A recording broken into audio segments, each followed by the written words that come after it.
Hey, it's me, your Uncle Cooper. Sorry to interrupt your music. I do love music, especially when it's set at a reasonable volume. You know, music is really only as good as your speakers. The same is true for minivans. A minivan is only as good as the tires it sits on. And the button on the screen there, it agrees with me. If you click on it, it'll bring you to all the Cooper minivan tires that'll make your minivan a really good minivan. Go with the Coopers! Cooper! This podcast is a member of the Voices of Wrestling Podcasting Network. Visit voicesofwrestling.com to hear the rest of our great podcasts, as well as show reviews, columns, opinions, and updates across the world of wrestling.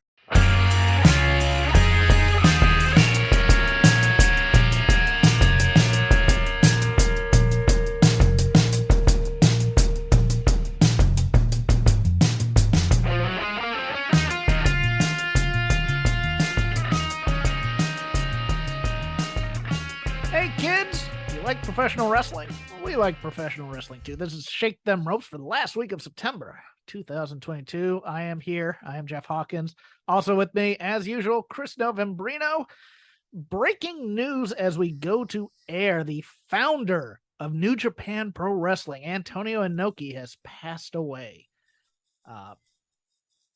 I will admit right up front that I cannot speak on this subject with any amount of intelligence for the most part, other than, having seen Enoki wrestle occasionally. And I know of the infamous shoot fight with Muhammad Ali, which has gone down in wrestling lore, wrestler versus boxer. And of course, Enoki decided he wanted to make it a bit of a shoot fight. But yeah, just a guy who, look, New Japan is synonymous with great professional wrestling from that country. And, a lot of my fandom of New Japan came in the early to mid 90s when it was quote unquote at its hottest. But at the same time, it's one of those things where it is a legacy of quality wrestling for wrestling fans, even up until now with the Forbidden Door. Chris, I'm gonna hang back here and let you give any thoughts that you might have here. Yeah, absolutely. So 2 thoughts about Enoki.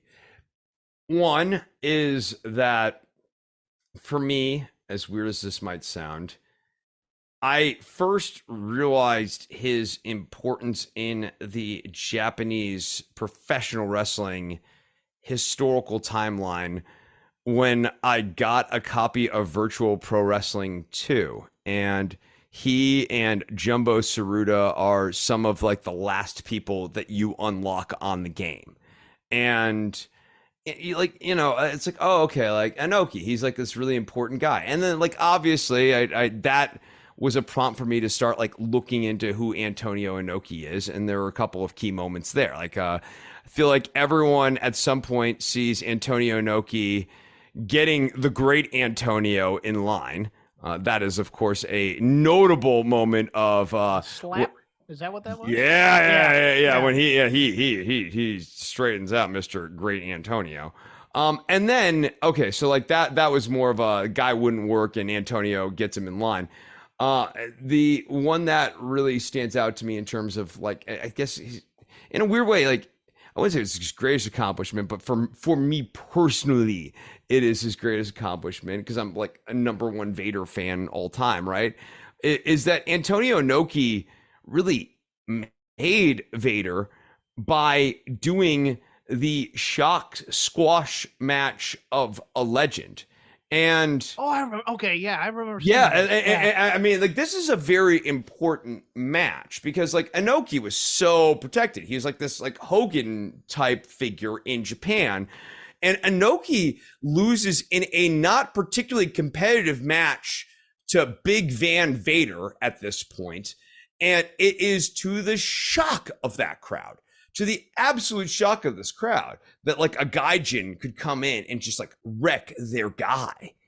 And I've always thought of that as like, what a wonderful, I mean, yeah, like Vader's like my favorite wrestler, but like also like it's such an important part of the business.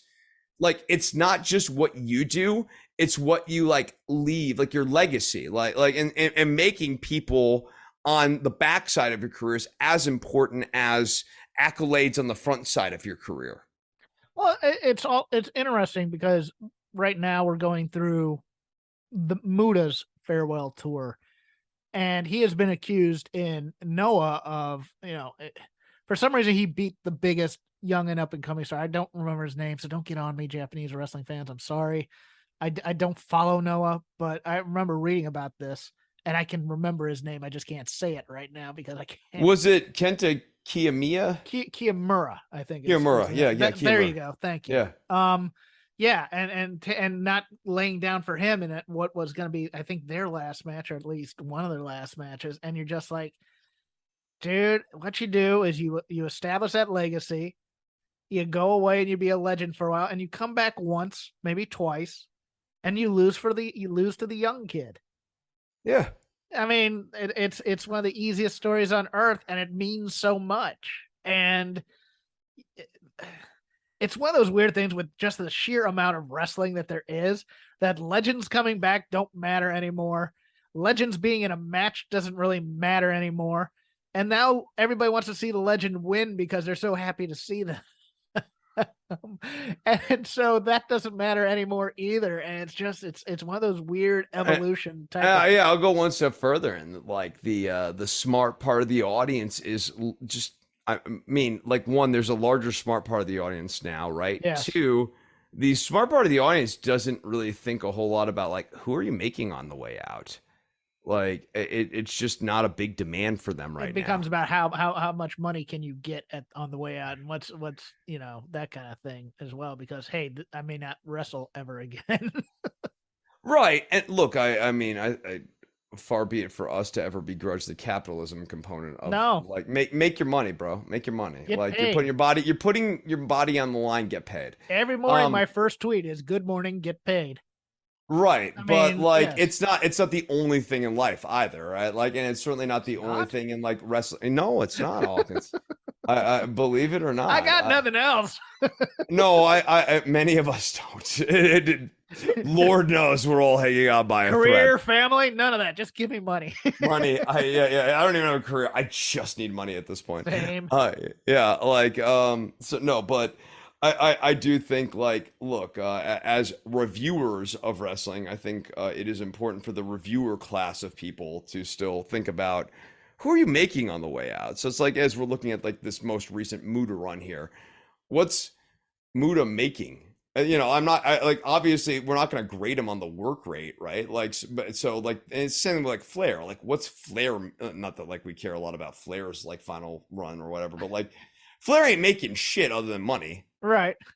Yeah. It's just the attitudes towards legends have changed so much where it'd be like we're almost afraid of ticking off the audience by having a legend lose to the young guy because everybody's paid their money to get that last feel good moment. And it's like, well, dude, the feel good moments when they come through the curtain yes, and you see the guy's still alive and can do the thing. Yes. And the feel good moment is when he hits that finisher one more time and he gets kicked out of it. Yes. And yes, the young guy kicks out, but like, that's okay. Yes. That's okay. That's part of the drama. It's part of the magic. Part of it. Yeah. Right.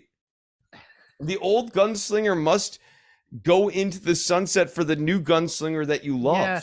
Yes. I totally agree. There will be other people who can speak on this more intelligently. Dave Meltzer, probably Joe and Rich in some ways. So yeah, they'll have more time to think on this than we have. Like 20 minutes, maybe. We literally heard this 5 minutes ago. So as we went to air. Other news, Vice TV currently working on a Vince McMahon documentary. According to a report from PW Insider, it will air sometime in October. I have no information on what the subject matter is, but both Dave Meltzer and Brian Alvarez have recorded some comments of some sort. I assume if it's Vice, it's probably going to be about what a creepy dude he is with women in terms of how he ran his business. It's not going to be anything having to do with the wrestling side, I would assume, but I don't know anything. Yeah, for I a would fact love. yet. I would love an exhaustive look at the last 3.5 years of Vince McMahon's regnum. I mean, boy, great television to really dive deep into. A lot of depth. Vince, Hawkins. what are your thoughts on the plane ride from hell? That kind of stuff. No, it's probably gonna be on the scandal surrounding him leaving WWE. I would probably. Yeah, no, I would say, I mean, look, it's a massive story, and we're still getting the fallout from it, but look, it's a generational story. It's important. Regarding the Young Bucks and Kenny Omega, Dave Meltzer reporting that they haven't heard anything from the company, at least as of a few days ago, as the ongoing investigation continues. What are they still gathering data on, Hawkins? Like I'm asking that semi-rhetorically, but I'm legitimately interested. What could possibly take this investigation so long? I am under the impression that the investigation itself is probably wrapped up, but right now we're getting into is there going to be litigation amongst any of the parties? And separation and the method. See, to me, it's like, I think that if the investigation had played out in a way where the more innocent narrative that was advanced about the Bucks and Omega actually held water, I think that this would be basically wrapped at this point ish. I tend to think that, like, the fact that we're still doing this means that, and like there's other things that seem to suggest this, like where the location of the bite mark is and all that other stuff on Omega's arm and stuff. It seems to me that maybe their story didn't hold all the water that they thought it would. I will give you a counter point in that they can't bring them back no matter if it did hold water, because of their positions within the company and because of in case, let's say, Punk gets fired because of this and he decides to sue for breach of contract or something like that, the company itself cannot show favoritism towards the other side just yet by bringing them back, because he could then use that as part of the lawsuit in some ways. So for right now, everybody's getting a little bit of a cooling off period, and I'm quite all right with that. I'm hoping everybody just kind of comes to their senses and decides to make money off of this after that, but that's me. Next week, we get an extra 15 minutes of Dynamite per Tony Khan. Oh, also, by the way, next week after Rampage, Battle of the Belts is also live. I was not aware that there was a Battle of the Belts. I have not seen anything on television about Battle of the Belts, Chris, and this is supposed to be a quote-unquote premium for television type event.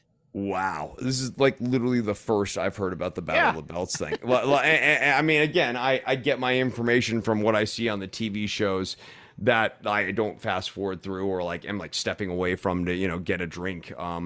So yeah, I didn't catch this Battle of the Belts thing. If it was announced on the show, it must have been once in passing. No, it was not. It has not. I don't believe it has been announced on television yet. And I'm just like, why are we not? We will get into this on the Lazy River because I am having some issues with AEW and their builds. I really. Oh, yeah, no, I am too. The company's just been on kind of narrative autopilot for like it seems like 6 weeks now. And I have a metaphor that if I decide to go for it, you may have to pull me back on it because it might not be suitable for radio or for podcasting. I'm old. I call it radio still. Ticket news. Royal Rumble tickets went on sale today. Today's Friday. God, it's been a long week. With VIP tickets going on sale Wednesday in San Antonio. It looks like they're going to try and sell 40,000 for the Alamo Dome, I believe, is where it's going to be in San Antonio. But there's this little clip in the Observer I want to counteract that with, which is very interesting in some ways. And our friend Garrett Gonzalez brought it up for Fight Game Media, is that they haven't sold out. AEW has not yet sold out Full Gear. And I've only sold 2,200 for next week's anniversary show. Whoa. And even worse, November 4th in Atlantic City, New Jersey right now, ticket sales stand at 776, which is brutal, especially since they did 5,500 paid and 5,900 in the building in February in the same arena. Now, I'm not going to get overwrought here, Chris. No, I'm not in trouble? No, and I'm not going to sit here and be like, CM Punk would solve all these problems. Right, but like, exactly. But boy, Are we? That's not great. Are they hitting arenas too often with shows that quote unquote don't matter? I'm not gonna say a Dynamite doesn't matter, but I'm just gonna say law of diminishing returns type of thing. Especially if you lay a flat one in that room the last time. I don't have the card for it, but it's no. I don't have the card for that. But you're asking like, are we talking like law of diminishing returns or whatever? One that I definitely do kind of believe in is if like you run a town and you kind of lay a stinker of the show in, even a year later or whatever, the product can be different, but people still have this bad taste in their mouth from the last time they bought a ticket and they bought a stinker. Well, I think they're trying to cultivate certain cities too. And the problem with that is if you go too often for television, it's going to feel like the next television doesn't matter. Also true. You know what I'm saying? It's kind of like, it's like doing a house show loop, but you're doing it for, it's the house show loop thinking, but for television. And I don't think that works for television. I think you can wear out audiences for television. A lot of people complain about how often they go back to Chicago. I'm inclined to agree with them in some ways. Like, I'm going to be very interested to see how this Thanksgiving Eve show in Chicago does, because they want to make that a yearly tradition, kind of like Greensboro was for Crockett for Thanksgiving night type of thing. So, I mean, there is something to being there's the one thinking you're being friendly to your fans and giving to your fans. And look, we're going to keep coming back to this town because we just love you guys so much. But there's also the whole thing of, hey, you know what? It really is a special occasion when AEW rolls into Wilkes-Barre, Pennsylvania, or wherever you want to go. That kind of thing, which WWE does. I mean, for television, it's always a rare treat in certain cities. They'll do the occasional house show here and there in like small towns, but they like the big cities type of a thing. So I know that there's the discourse right now that one company has more momentum than the other. I don't necessarily buy into that necessarily because, it's one of those things where this thing ebbs and flows. So that's I don't want to be prisoner of the moment, so to speak, but I don't want to be prisoner of the moment, I suppose, but like when we say that one company has more momentum than the other, are we saying that WWE has more momentum than AEW? I think so. I mean, if that's the kind of conventional wisdom, I tend to agree with that right now. But I think a lot of that is in context of AEW is going through a bit of an identity crisis right now. Well, I also think it's kind of market share for me because it's one of those things where, look, WWE is always going to have that shelf space until AEW can take them over. And I might be also just over setting the bar too high for what AEW can do, given it's still a very young company. Know what I'm saying? Yeah. When does AEW start being an older company by your definition? When they're like 3.5 years, right? When they reach puberty, 13. Oh, 13? No, I don't know. No, I mean, I just, in my head, like 5 or 6 years at this point, you're not a young company anymore. Okay, so that's fair too. Time ticks is what I'm saying. Ratings talk. I'm just going to read all this off. I don't have a lot of huge thoughts to say, but Raw 10th for the week on cable, Dynamite 17th, 1,674,000 viewers on average for Raw, 0.45 in the demo, 990,000 for AEW Dynamite, 0.34 in the demo. If you want to give that discourse, they fell by a couple 100,000 viewers. I don't know, Chris. I'll let you go into that. But I don't have a take on that. SmackDown on Fox, 2,535,000, 0.63 in the demo. Largest viewing audience in nearly 2 years. Look, that one I feel like it's weird. Like I don't have like a strong impulse towards invert or negative correlation with bad shows and bad ratings, but I do tend to have like a bit of a positive correlation with like if the show is stronger, more people are going to watch it. It seems like, and I think SmackDown has been stronger over recent weeks. And I think also I'm not a huge fan of it per se, because I think if you're going to say, hey, we have separate rosters, you need to kind of keep them separate so that when they fight each other, it's special.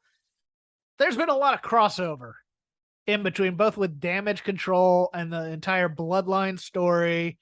And I guess Gargano and Owens are at SmackDown tonight. I haven't been keeping up with what's been going on there, but I have a friend who's there at SmackDown tonight. So I guess the cross-pollination might also be working, also kind of working for it.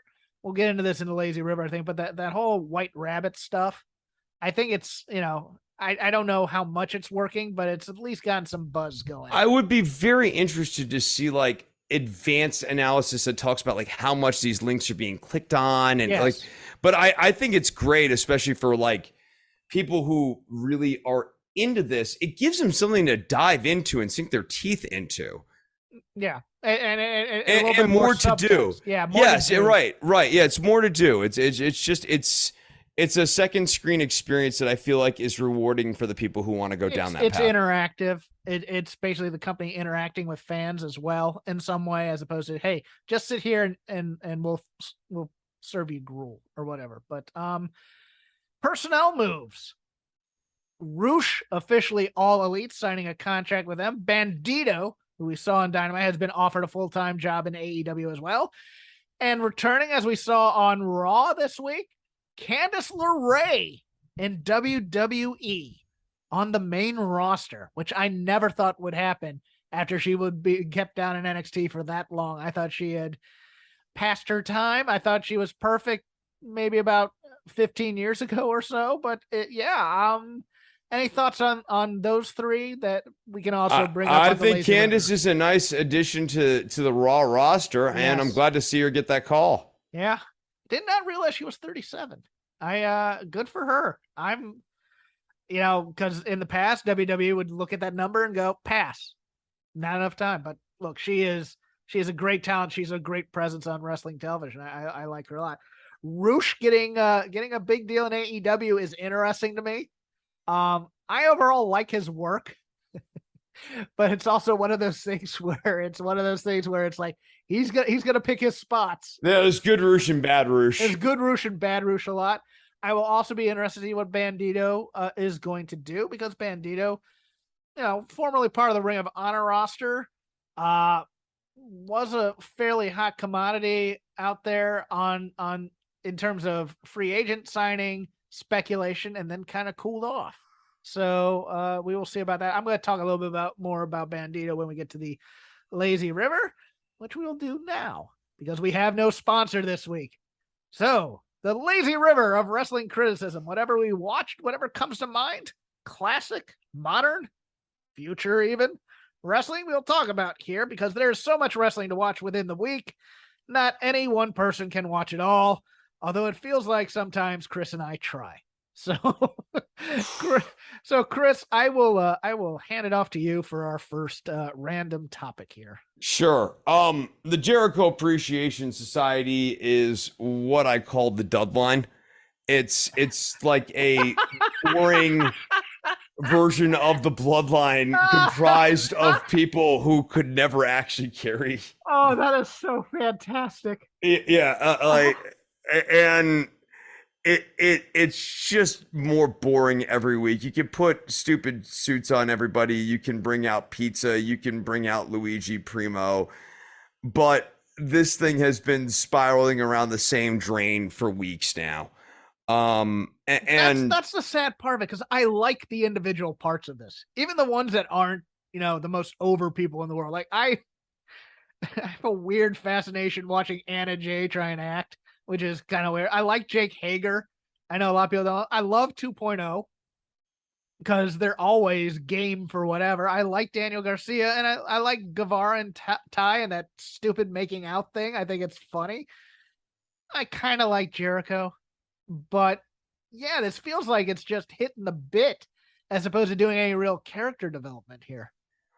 Yes, it's like they came up with this, we're sports entertainers as like a thesis, but like, dude, you've got to come up with new material from week to week. Yeah, we're just going to do things that the WWE would do with people in terms of presentation, and then that's all we're going to do. And here's the thing, like the pizza party wasn't even really done like in an ironic meta in WWE, they always do pizza parties sort of things. Or even as a Memphis, the heels are all celebrating right now. It's a good old fashioned heel celebration where they're eating cake, and it's not going to get crashed or whatever. But it's just the heels come out, and Lance Russell's there, and the first family's out there, and they're eating cake, and they have party favors, and they're actually having a good time celebrating their evilness in terms of this big victory or whatever they've done over Lawler or whoever. Instead this is basic first 20 minutes of Raw BS. We're gonna come out and everybody's gonna get a turn at the mic, and we're gonna have this dopey pizza guy next to us. It's the funny more hat. power to Luigi getting paid, but it's a funny hat on top of a funny hat. It's the funny hat on top of Marina Shafir. That's what it is, really. It's just, I'm going to cut this promo, but I'm wearing this hat. Turn Ferguson on. Hey. And then it gave way to this unbelievably long, or not that long, but I guess nearly 10 minutes felt like a long time for Bryan Danielson versus Matt Menard. Yeah, and that could have been built a little bit too. Yes. As opposed to he just comes out and I'm going to just challenge a random guy in your stable. It's like, okay, let's have a little story here. No, especially with the kind of power scaling disparity between Danielson and pretty much that entire stable outside of Hager, who I think he's already beaten. Yeah, no, you need to actually put some story into that, because no one thinks that Matt Menard's going to beat Bryan Danielson. So then it begs the question, what are we watching this next 10 minutes for? Yeah. I could also see just as a callback to last week, there's a lot of the same criticism that Lanza has for the Bloodline story and it not going anywhere for almost a year and a half. And I think you're onto something there. I'll tell you what I did like about that thing. I just liked the little subtle move of Jericho buying a hat for Daniel Garcia and it being the wrong kind of hat, as if he doesn't really pay attention to Daniel Garcia. He's just a means to an end there. Right. Yeah. I know. It's because Garcia does have a type of hat. I forget what they're called, but Kangol. Kendall. Yeah. He has a type of hat that he does like. Yes. And so they got him a bucket hat. I'm going to ask this question because this is more in terms of booking future and stuff like that. And I just, this has to go one of two ways, right? Either this tag match next week is Sting and Flair versus Anderson and Pillman, where Danielson's a putz. Where Danielson's a putz and the three of them give him a beat down. Or, and this might be somewhat interesting to me, Jericho, in terms of his I'm going to go after every champion in Ring of Honor's history type of thing, eventually looks up and sees that Daniel Garcia is the ROH Pure Champion and decides he has to take him out too. Yeah, no, it's weird because I feel like this is petering towards Daniel Garcia being sick of Jericho as ROH champion and wanting to take Jericho out. But I could just as easily see this being ambush of Danielson to set up Garcia versus Danielson. And if it is, it's a problem because now they've done this with two other people in Jamie Hayter and Wardlow, where the people want her to turn. This gets back to my point last week of fighting yesterday's war. They can't seem to help themselves with the backpedaling sort of thing. We didn't quite stick the landing last time, so therefore we should circle back and do the same spot again. Yeah, if this is all a swerve, which I felt like it might have been after hearing Garcia's promo type of thing, I'm just like, my God, the people are going to turn on this. And I don't think Garcia is ever going to be hotter than he is right now in terms of being able to turn him into a babyface type of champ. So yeah, I think you're right. I think they're fighting. If they do that, it's all a setup, and that Danielson is Sting here and he's a geek and whatever. I think it's going to fall flat, and they're just going to basically have to go to square one and go, okay, how can we get that same energy for Garcia back eventually? And they're going to find that it's not there. All right. Time to talk about the elephant in the room. The big thing in all wrestling criticism this week. This Saraya promo was terrible. Can we say it in company? It was a terrible promo.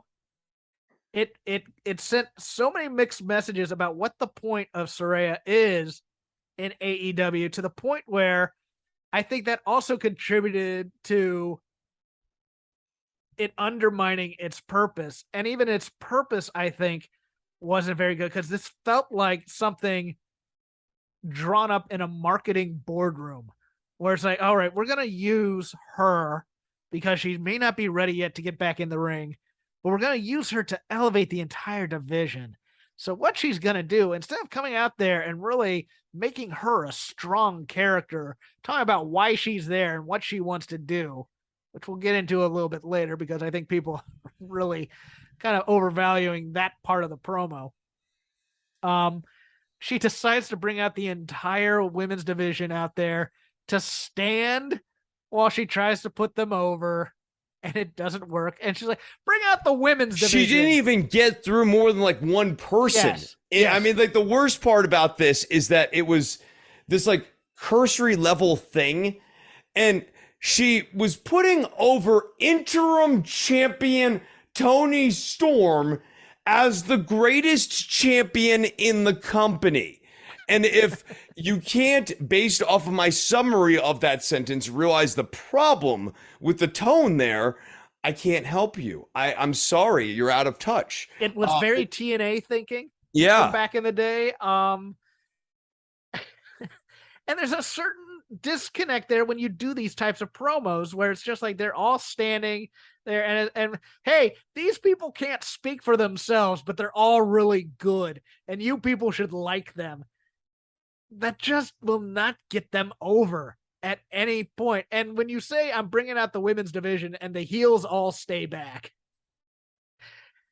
and then out comes Britt and her crew, and Britt is in full Charlotte mode here, just cutting off Saraya at the knees in terms of talking about her neck and how she can't go anymore. And, you know, the veiled shot at Thunder Rosa. And I was like, this is not helping anyone in the division. And in fact, it's just making everybody think, yes, this is why the women don't get more opportunities. Now, as we continue in this, because I don't think anything in terms of the content needs to be really said here, because much like MJF and Yuta last week, Saraya is just out of the game destroyed by Britt, other than your rhyme names with the S word, which people started chanting, but then they had to pot down because they don't want the adult language on the TV anymore. So Saraya comes out and she said, and she's it's a revolution, the revolution, which is completely WWE branding. It's the we're here to take over. We're here to cause chaos. We're here to cause chaos. Yes, yeah. It was. I'm here as the manager of the division to cause chaos. Of the Kabuki Warriors. I'm here to do that. Wow, that's right. She was the manager of the Kabuki Warriors for a cup of coffee. Yes. Well, you bring up a very good point as well that brings into a lot of my criticism about this promo. Is she the commissioner? Because we have never found out what her role is here. But it felt like that because she goes out there, she goes, we're going to have a lumberjack match. And then she leaves and does commentary instead of being one of the lumberjacks. So it appears to me she's some sort of pseudo authority figure, but we haven't established that on television. We haven't said that on television. I was under the assumption that she was going to come in and be a wrestler of some point. It would be nice to know these types of things, Chris. I agree. Look, the Saraya promo was very bad and kind of like a mirror of the Wheeler Yuta promo from last week. Yes. Which I did not think experienced great improvement week over to week here. But when she comes out and she calls Britt Baker, Shit Baker, or Clit Baker, you know, they censored it on some broadcast, so you might not be able to figure out what she was calling her, just something rhymes with Britt, you see. Could be Brick Baker for all you know. But once she comes out there and then Britt Baker says, is it Saraya or Saraya? Half the audience doesn't know. Like that's kind of true though. Like I think like, well, she came out with a tweet and you're correct. No, they don't know that. But I think oh no, she's corrected it and she's tried to like set the record straight. I think Excalibur has also said that this is how you pronounce it too. I get that. Yes. But like the observation here is you're not even well established enough right now where we know the right way to say your name. Correct. And that's not a knock on the audience or like insensitivity or whatever. That's literally a knock earnestly on your level of visibility right now. Well, let's talk about the women's. She's right. Yeah, and let's talk about the women's formula here because it's followed a similar formula for at least a year and a half, maybe 2 years. Now is new star comes in, cuts snarky promo at Britt just kills them on the mic. We did this with Ruby Riott. We did this with Athena. We did this with Toni Storm. We did this with Toni Storm was part of the segment, believe it or not. Yeah, we did this with Thunder Rosa, if you remember correctly. We did this with another babyface who debuted and just got. We did it with basically what we do is we throw every babyface woman at Britt Baker, and Britt Baker just demeans them in character as opposed to as a heel to at best generously a mixed reaction but usually a positive one. There's a little fourth wall breaking in it that really undermines the entire process of it, and that's my problem with Britt. Sometimes I think she's uber talented on the mic in terms of personality and things like that. I get that. But I think Britt does a really good job of taking care of Britt on the microphone, and I don't necessarily know that extends anywhere else. I take care of yourself, I guess. You're the product, but at the same time, this division is unless someone gets one. This is how I put it on the Dynamite show that I do on Wednesdays. I said Britt is the kid that you played with in the neighborhood who would be getting so upset at losing, they'd change the rules in the middle of the game so they wouldn't have to lose. That to me is what a promo battle with Britt Baker is like. And then the last, and for me, one of the cringiest elements of the Soraya promo here was, hey, it's me, your Uncle Cooper. Sorry to interrupt your music. I do love music, especially when it's set at a reasonable volume. Music is really only as good as your speakers. The same is true for minivans. A minivan is only as good as the tires it sits on. And the button on the screen there, it agrees with me. If you click on it, it'll bring you to all the Cooper minivan tires that'll make your minivan a really good minivan. Go with the Coopers! Cooper!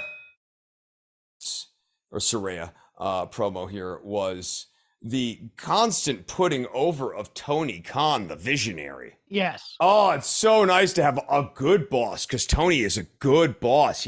Tony is very good. And now I'm going to go on to the commentary booth and say Tony is doing a good job. Good job, Tony. Tony is good. Like, good Lord, man. Get over yourself. Stop being so insecure. Yeah, well, I mean, there's a certain portion of the fandom that wants that. I get this. Yes, I'm aware of East Tony Stan over there, and Western Tony Stan. Daddy gonna give us good wrestling instead of evil Vince guy. Yeah, Tony Khan Stan. Yeah, no, that's fine and all, but like, it makes her seem like a weenie to or an ass kiss to constantly be talking about how wonderful the boss is. It's nerd stuff. Your turn. Okay. I guess, I mean, we can sort of continue on with this AEW show here. I mean, honestly, like, I thought this was by and large a dud show. Like the Juice Robinson match. Goodness gracious, Hawkins. This went on way too long. Like for a world title eliminator match, not even a world title match. And I'm not saying Juice Robinson should have gotten a title shot. But like, come on, dude. It's an eliminator match. Either he pulls off some sort of schmishmaws on Moxley to get a second title shot within 10 minutes, or he doesn't. But like, let's keep these eliminator matches under 10 minutes, please. I agree with you. I understand that they want to keep the New Japan relationship strong, even though they kept saying he's a free agent. My problem with this, and I know that Mox wants to give. Good Lord, Mox gives so much to every guy he's in the ring with, and it's a positive. There's a time to give. There's a time to give. And a world title eliminator match. Yes. This is not the right time to go long. But my issue, especially with the Juice match, and especially with this program, including the Bandito match, is all of these programs should be 3 to 5 week feuds if we're going to do this. Let's have some. I mean, the Juice promo before the match was very, very good. Don't get me wrong. But that's something you want to play the week before he comes in and does a squash match to introduce himself, or even a week before the match, not 5 minutes before he's coming to the ring to build the feud. The anticipation is something that is necessary in wrestling. Bandito, my God, that dude comes off the screen and he is fantastic. And if he give him a white duster, but please let's get some creativity here. Let's do a simple 3-week feud of he's the bounty hunter coming in to take the ROH title back home or whatever. And he's been terrorizing the Jericho Appreciation Society for about a month now. Wanted posters of the Jericho Appreciation Society. And if we're not going to show him on camera doing things to them, then how about we just have some vignettes of Bandito and introducing him and starting to educate the crowd a little more, even if they know him. Now, the talking point I heard that drove me nuts was, well, Bandito was in the main event of All In, so the fans of AEW know exactly who he is. Chris, do you remember what the last match on All In was? No. It was Kota Ibushi and the Jacksons versus Bandito, Rey Fenix, and Rey Mysterio. Who could forget that? Exactly. And this was 3 years ago. Guys, Bandito has not been on AEW television since, I don't believe. Ring of Honor, stop over. This is going to go even further into the hole I'm digging, but I saw people complaining about this Philadelphia crowd. You're complaining about a wrestling crowd in Philadelphia, Pennsylvania. Man, yeah. There is a problem with your product. And that was not one isolated comment. That I saw that across multiple mediums. There is a weird conventional wisdom held by AEW faithful that the show does not fail the crowd, that the crowd fails the show. And it's just baffling to me as a reviewer. Could it possibly be that your two big title matches, number one, your main event title match was not even the company's title necessarily? Right. Yeah, and you could sit there and tell me, oh, well, Tony Khan's doing a really smart thing about investing in the future intrigue in ROH. Philly is the home of Ring of Honor, blah, blah, blah. The year is 2022. No one cares about ROH. Stop. And let's not bury the fact that the Bandito and Jericho match was very well worked. Oh, yeah. Extraordinarily well worked. I mean, it exceeded expectations. I know, like, Cornette on his show a week prior was like, well, God, Jericho will never be able to turn an ROH quality match. Wrong, Jim. Clearly did. But it still doesn't get you away from the fact that, like, you're not really hooked into this Bandito story. No, because there's no story to be hooked into. There's no story there. Yeah, exactly. And he's an afterthought as Jericho cuts his promo afterwards. I love the visual of the blood seeping through his mask. I know it's terrible that he got stiffed on something, but it was such an awesome looking. I mean, it made him look like a badass. Oh my God. Okay, so speaking of blood, one last thing. Juice Robinson drinking Moxley's blood in the year of our Lord 2022. Stop. No. I don't need to see that. That's not cool. It doesn't make you look awesome. It's like, cool, hepatitis boy. Enjoy that. Yeah, I was gonna say, oh yeah. Oh, your other main event match was of course Juice Robinson from New Japan against your world champion, who is their two biggest stars were the first two segments of the show, and I get ratings, but for a wrestling show, you want to end strong. It's no. These last few weeks have really felt kind of like limp to the finish sort of shows rather than sprint to the finish sort of shows. Mox just won the world title last week, and you open with the Jericho Appreciation Society and Danielson. What does that say about your world champion being the most important thing on this show? I know everybody, well, wrestling fans are more sophisticated, blah, blah, blah, blah. No, man, the basic crap works. Okay. Right. And it's like they went to Mox the week after the pay-per-view debacle as the open guy. But like, dude, you got to commit to this guy as your world champion. Otherwise, he's just the guy who have been waiting days to see, defend the belt this week. Like, ooh, what intrigue. It's got to be more than that. He has to be a central narrative focus of the show. Also, if you're going to get the belt off him and hand it off to MJF, as many of us suspect, you got to make it tragic when the guy loses the belt. Yes. Wins and losses have to matter, and people have to be mad about that. And there has to be a narrative shift. I thought this was a company where wins and losses mattered too. Yeah, I only have one other AEW note on my rundown, so I'll give it real quick. And it's a bit of praise, but it's a bit of watch this differently now, because a lot of people were really praising Yuta's promo. And I agree in some aspect. The vocal delivery itself was very good. Very was it? good. He cracked. He had a vocal crack. I don't mind the vocal crack because it means you're passionate in some I know, way. but it was like teenage. It was teenage boy vocal crack. No, but my voice cracks on this show a lot, so I forgive it. So maybe that's just minor to me. But I want to point out something for the people that are really, really saying, "Oh man, that was such awesome," blah blah blah blah blah. Watch his body language, because, and this is where my wheelhouse comes in terms of acting and performing, and not being the most confident performer in the world when I was starting out as well, and even sometimes now. Yuta gets in there and he has the fire in his voice. Don't get me wrong. It's great, but he's looking down because I'm thinking he's trying to remember his lines or whatever. And then when he's not looking down, he's kind of looking all over the place in the audience, but not really making eye contact to talk to any of them. And that's a move that people who do live performance in the round and things do all the time and stuff like that. But it doesn't, and when they're not confident in themselves. But the moment he looked at the hard camera, it all came together. And my note for him would have been, do the entire promo into that hard camera, looking at us, staring a dagger into that camera, because you're communicating with hundreds of thousands more people than are in that arena. The live crowd's there for ambiance, don't get me wrong, but you're talking to us watching on TV. It is still a television product.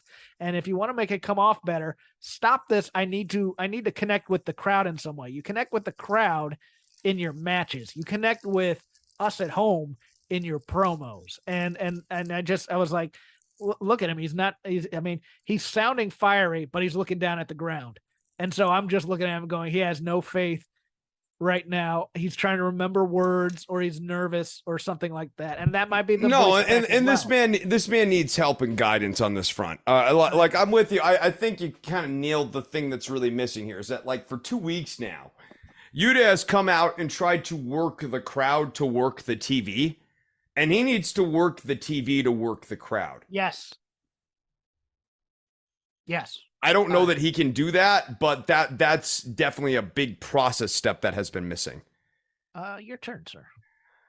Okay. I guess we can move out of the land of AEW and into I don't know. Let's do NXT. Why not? You want to do some NXT? We can do some NXT. Yeah, we can do some NXT. There's not a lot of NXT to do here. And we'll end with Raw, because I do have a couple things on Raw I want to mention. I kind of really enjoyed a day in the life of Pretty Deadly segment. Oh, that was fantastic. I know it's like not like a heavy thought or anything like that, but like, dude, fantastic, maybe a strong word. No, but it's like classic, like vintage heel characterization. I'm very here for it. Classic 80s cheese. All it needed really, instead of being a day in the life of necessarily, was for it to be a stupid music video. type of thing with no dialogue whatsoever. They're just doing all these same dumb things, but set to a popular song. And maybe some isolated quotes or whatever that Yes. like make them sound like airheads. Yes, but man, I am here for more of that kind of stuff. I think that just helps build them in terms of things. But the entire opening the robe to the belt, that's pure cheese. I mean, that's the workout videos of the early 90s, late 80s. I mean, they do this every week with somebody who wasn't on TV. If you're watching like regional television, and they're like in love with themselves, yes. and like it's the Terry Taylor, Tully Blanchard type of thing. Yes, where it's like we're showing that they're really high society heel type things. The fabulous ones in some way where they're doing the bubble bath. There's little shades of that in here. I adored this. Yes, no. I mean, like, look, their name is pretty deadly. They're supposed to be the pampered posh boy champions, and like, I was just tickled that they did this. I thought this is a great segment. I mean, it's nothing fancy or anything, but I just thought it totally worked for who these guys are. Let me counterpoint NXT with the one thing I had on here that I wanted to talk about, and that's Sol Ruka's debut. Okay, I like her. I thought she over-delivered in some ways, being at her first TV match. She has a certain presence. She's a very good athlete. She does the gymnastics very, very well. I just don't know if that's this modern female style where they just want them doing cartwheels and flips and somersaults and tumbling. I'm a punch kick guy. I'm just like it's so weird to me to have someone like her and not have her throwing drop kicks, because those to me would be so impressive looking coming from someone built like her. Yes. And is Amari Miller someone we want to invest in? Because there's a nice little point where she waves pre-match to Amari Miller, but I thought Amari Miller was also one of these younger people. I thought, and this was, I mean, you could see the ref basically guiding them through this match, and here's this set piece, here's this set piece. Let WWE/NXT, I mean, you have Santana Garrett as a coach there. Use her. You have Amber Nova working one of the schools in the area who does enhancement work for both companies. Bring her in. I'm not saying either's a great ring general per se, but they have a hell of a lot more experience than any of those two in the ring. Especially for debut matches. You need to have a class match. Yes, this was a class match to do in front of your classmates. And I was a little confused because okay, she's a surfer. I mean, we're now getting back to her vignettes suck. Hers, yeah, they suck. They're very bad. Like, hey, they're a series of non sequiturs. They tell you nothing. As the tide comes in, it's time to go to shore. What the hell does that mean, Hawkins? Like, I'm scared of the big waves. That like I don't know. I spent some time on the beach, so like to me, if you're scared of high tide, what that tells me is that you are a timid surfer. Most surfers actually live for high tide, Hawkins. Yes.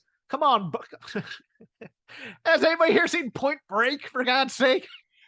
No, it's like the vignettes are written by someone who's clearly never surfed a day in their life. Yes, it's you seem like what would surfers say? Let me Wikipedia this article. Oh, they love the Zen-ism of surfing. That's right. No, it would be like if like you had like new like Guitar Girl or something, and she'd be like, I like to rock my guitar. There is nothing quite like jamming. It really puts the wind in my hair. I love to rock. And you're like, okay, this girl doesn't even know like how to hold. Let's shred. Yeah. and also no. Turn it up to 10. This one goes to 11. No surf-related offense for Sol Ruka either, if I remember correctly. Like, why are you not doing like a surfboard? This is your gimmick. This is your entire hook. Some sort of exhibition of like how you use tranquility to your advantage, like anything. There's just like it was a very flavorless debut among everything else. And that's a perfect adjective for it, is flavorless. It's, look, we have this athletic woman who can do a lot of tumbling drills with this other woman, and they're going to do a little dance for you, and we're going to call it a wrestling match. And this should have been a student show in front of just the students. That's what this was. So yeah, I did not care for that. Your turn, and I have nothing else for NXT. So man, I guess I will say, to just wrap it up,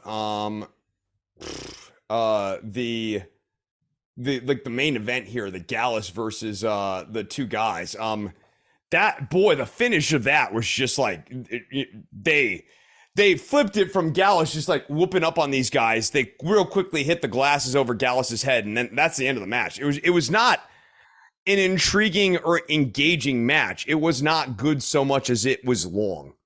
It was very long. And I understand at the end trying to get Gallus over as badasses, but they just got beat, right?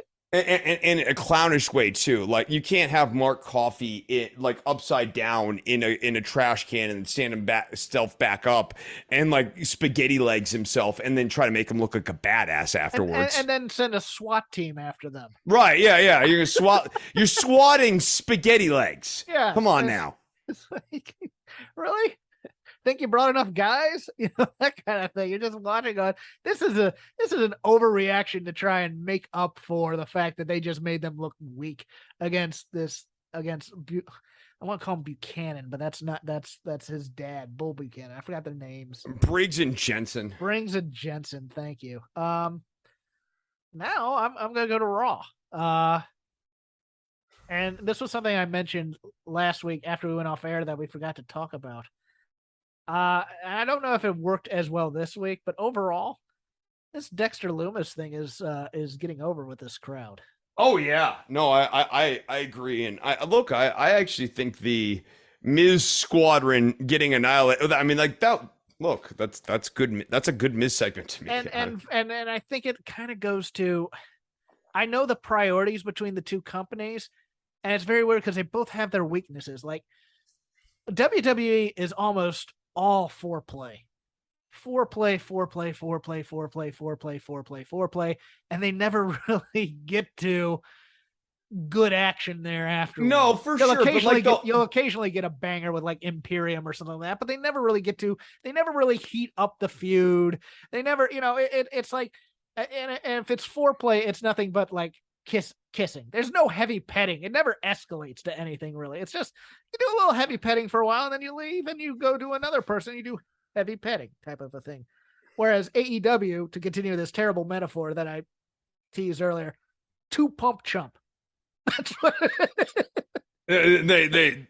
they all yes. action and that's it, and it doesn't mean anything, and it's no foreplay. It's somewhat unsatisfying because we haven't built it at all, Right? Not really appreciating the experience is actually it's the time you spent, not the destination necessarily. Hey, I got there. Cool. Yeah. Cool. Yeah. Right. You forgot that it's a journey, my friend. Yes.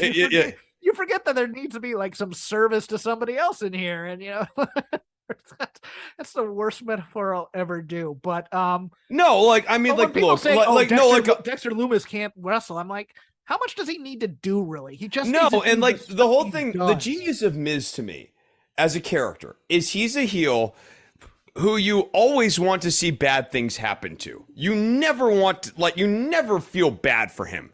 Like it would really, you have to really kind of go beyond the pale, like stalk his house, or, like one of the kind of crazier segs when they try to turn him face. Yeah. He's perfectly built for Dexter Lumis's stalker character to add to torment on a week by week basis. And I mean, like, I think, Miz should win this first match and the tormenting should continue because that's where the money is with this. It's just a segment. It's a thing to entertain people, but like it establishes Lumis's character. Miz is a guy who you can torment indefinitely and doesn't hurt him a lick. I have no problems with it. Is it my jam? Is it my shit? No. Is it the greatest thing on earth? And do I like it as much as K Manito or La Parca? No. But it's one of those things that surprised me because the common logic going in was, well, this crowd's going to turn on Dexter because he can't wrestle. I'm like, dude, do you know WWE crowds? I mean, they don't care. They just want this character goofy skits because they'll remember. I mean, Regal said it on his table for 3, and I say it all the time. It's like, people won't remember you for your great matches, but that cross-dressing moment, that was the proudest moment of my career. Yeah, right. No, I mean, to his point, I think he's a real man. He's a real man was invoked on commentary this week as a reference to Regal's career. It wasn't like, remember that time you put the Regal stretch on Ultimo Dragon in '98?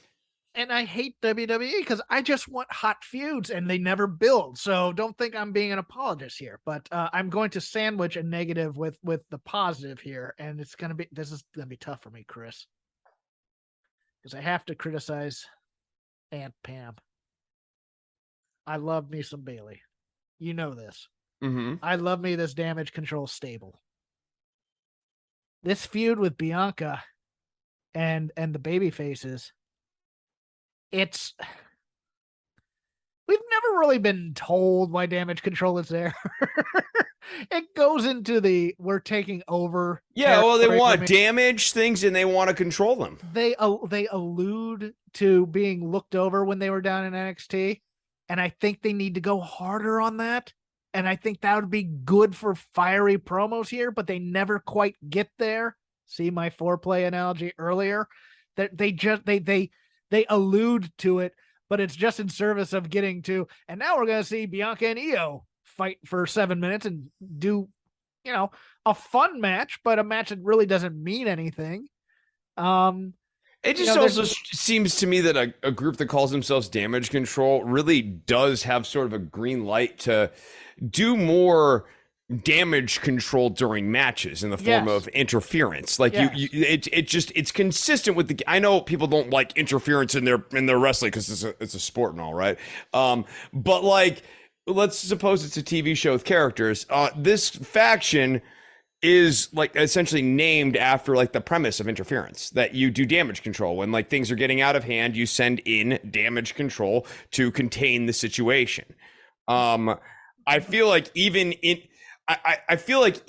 the matches, like obviously Bailey's the focal point, but like Bailey and Dakota should be always trying to do damage control for Io, and Io and Bailey should be trying to do damage control for Dakota, and Dakota and Io should be trying to do damage control for Bailey once she finally wins the belt. And if the premise of this stable is that they were overlooked and that they're here to quote unquote, they should be angrier, and they are afraid to do angry on WWE television a lot of times, because they only do it for the certain baby face who's getting, the Drew McIntyre gets his time to be angry occasionally. And then we really get into the feud.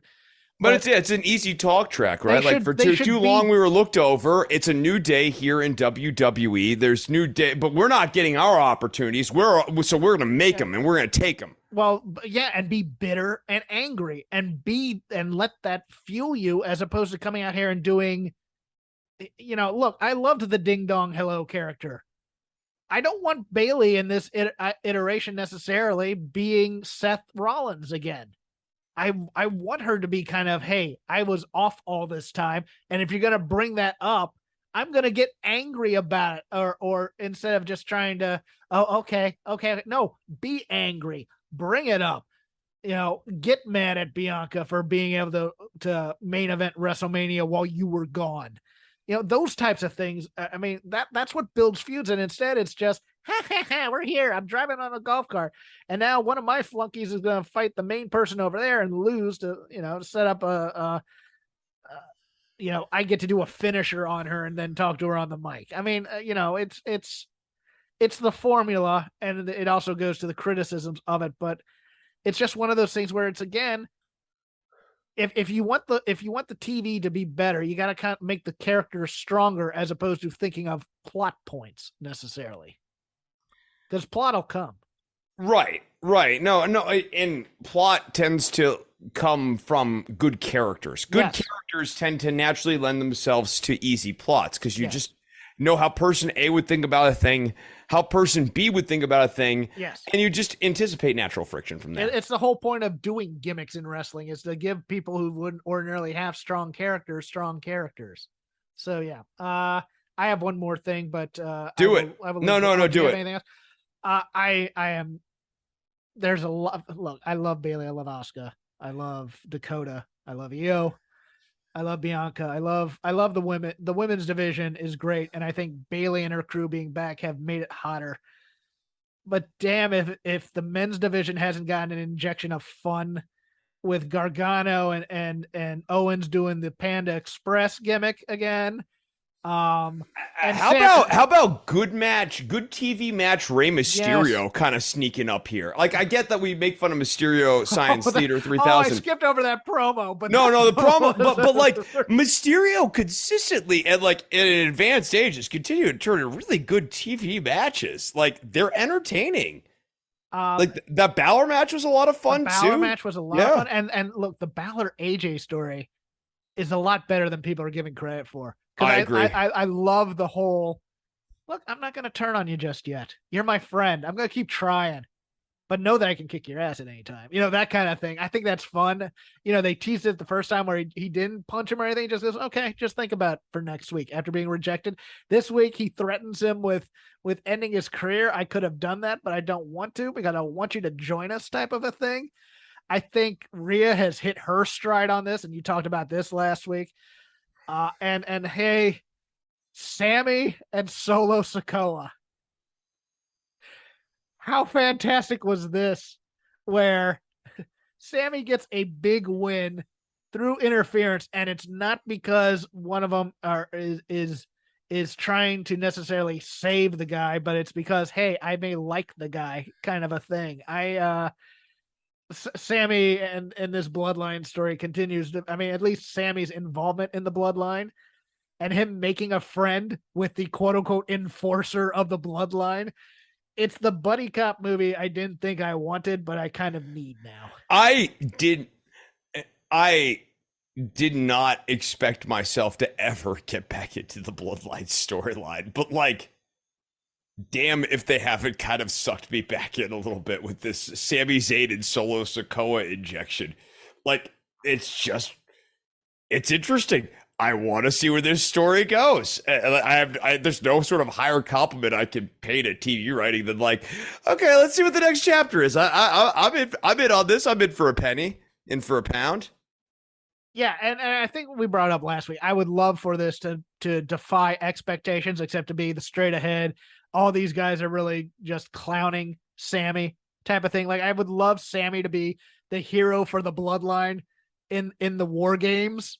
Yes, I kind of like the I like the idea of the bloodline and Owens leading into war games really tugging for Sammy's heart. I think that's gonna actually be fun. I don't know, they could mishandle this. We'll see where it goes. Jay trying to frame Sammy for ineptitude and Roman just going, no, man, I like the guy. Roman getting mad at Jay for trying to frame. Yeah. Going you idiot, you're going to cost us the War Games match. Exactly. Don't you see how hard the guys were? I would love nothing more. Yeah. Here's something that ultimately who sabotages the bloodline is Jay, not Sammy. And it possibly turns Roman face in the process. Could that happen on this? Because everybody loves this Sammy and Roman thing. And everybody knows, look, the obvious thing to do is for Roman to eventually destroy Sammy because everybody loves Sammy. And then, as a way of sending a message to Owens going into War Games. Yeah. But if they went the natural way where this crowd wants them to go, Sammy and Roman becoming friends and actually ending up turning Roman in some ways to being a more likable person would be an interesting way to try and get back there. I know it would screw up their plans, but that's fantasy book and stuff. I get it. But at the same time, for right now, until they finally decide. No, you try to, when we're thinking about this stuff, I think you try to think of what's the most intriguing storyline? Yes. And what can you fill the most weeks with? What would I pitch if I were in the room there? That's right. Yeah. And yeah, to me, the intrigue is there is something really interesting about this heel Roman and seemingly in it for completely innocent reasons Sami Zayn in the bloodline thing. And so you either have to have, and I don't know how you could do this convincingly now that Sami Zayn has had a plan all along here. Doesn't seem like that's possible. I mean, especially not after like what are you doing here in the big confrontation? He like was like, I'm completely innocent. So like his motives are pure. So I just like I think the whole like can Sami Zayn melt Roman's heart story is a lot of fun for it's a lot of fun. Wrestling's a love story. It's a lot. Look, it's a soap opera. It's a soap opera, people. Let me put this this pitch that I had in my head that I think I put this out Monday for general thinking here, because I don't know. Here's the question: would this make the thing way too wacky or way too awesome? Billy Kay and the Bloodline. What does she do for them? That's a good question. I don't know yet. Yeah, I can't. So to answer your question, I wouldn't know unless you told me what she was doing. Like, I got you. Billy Kay as Paul Heyman's F-up secretary, who is constantly screwing things up for Heyman. Just trying to be Naomi. That's what she's always trying to like do the right thing. And Heyman likes her, but like can't get over the fact that she just does not know how to not screw things up. She's the Miss Tessmacher to Lex Luthor, to Heyman's Luthor in the Superman movies. That might be an Arcana reference for you. Yeah. Sorry. Yeah, okay, I can see that. But that would drive it far more into comedy, I think. Well, okay, but you're talking about Billy Kay, bro. Yeah, like, I know. What was Billy? Billy is aces at comedy stuff, yes. And she's into the wacky, generously mid in the ring. Because heel comedy is great, don't get me wrong, but at the same time, wacky heel comedy is sometimes cringe. So it's one of those things where I wasn't sure. But okay, anything else from you from this week? No, Damian Priest really settling into his own as a member of the Judgment Day 2. I think this is really kind of helping him out. I really like his confidence. I do too. I do. There's a certain smugness about him that comes through on the TV that's really confidence, but he's portraying it as smugness at the same time. And when he speaks, I mean, look, he has a cool ass voice. So it's one of those things where he talks, where he does that in again, kids, straight to the camera promo. There's a certain I can't think of the word right now, but you believe it. There we go. Credibility. Thank you. Yep, that's what I got for this week here, Hawkins. That's cool. We'll end it there. You can follow me at Crap Game 13. You can follow Chris at DWATG. It's been a long week. You can just follow the show. You can just follow the show at Shake Them Ropes. We are part of the Voices of Wrestling Network. Any kind of show or any kind of wrestling you like, we probably have a show for it, including Joshi, including Open the Voice Gate, including trivia, including shows on theme songs, and including the new AEW show, The Good, the Bad, and the Hungy. Also, I believe Days of Thunder is on our podcast as well, not just the Patrons, and I've been enjoying some of them as well. I'm not as big of a Thunder fan as a lot of other people were back in the day, because I just viewed it as a B show, but it is a I viewed it as a B show too, but I have definitely come to appreciate that, especially in the first hour of Thunder. And I do remember this back in my viewing days. There usually was some sneaky, interesting matches in that first hour before they settled into the, plot second hour. My plug outside of the Voices of Wrestling Network, I am also part of Fight Game Media, much to the disdain of the Voices of Wrestling Discord.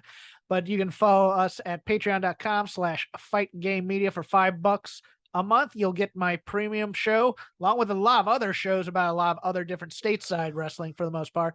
But I do the Dynamite show with one Paul Fontaine, who is live at SmackDown tonight, giving hot takes on Dynamite and a more thorough deconstruction of the show than we do here on the Lazy River per se. But Chris also has a Patreon that he'd like you to support.